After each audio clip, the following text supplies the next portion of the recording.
Welcome to part 3 of the How to Manage Finances series. In this tutorial, I'll be covering how to add and manage your invoices. Navigate to the left-hand menu, select the Financial Management drop-down, and then select Invoices. Keep in mind that only admins can view the Invoices page. Therefore, only admins can add, view, or modify invoices. On this screen, you'll see a high-level summary table of all your invoices. You can use the three-dot menu on the right-hand side to view, edit, or remove an invoice. You can also quickly update the payment status by marking the status here. However, remember that for any invoice to be counted as revenue or as an expense, you must enter a value for date paid.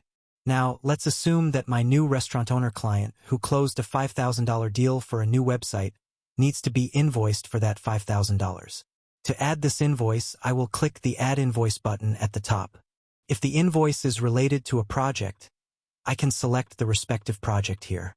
Keep in mind that when you add invoices from the Project Details page, this field is automatically filled in. For more information on how to add an invoice via the Project Details page, refer to the How to Manage Project Details tutorial video.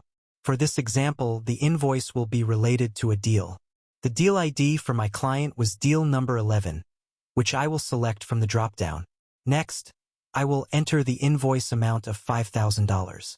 I'll then upload the invoice file here and select the invoice type as accounts receivable, since this invoice is owed to me.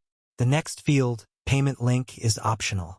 I will then select the due date for this invoice, followed by any additional notes or information relevant to it. I will leave the date paid field blank until the client has paid the invoice.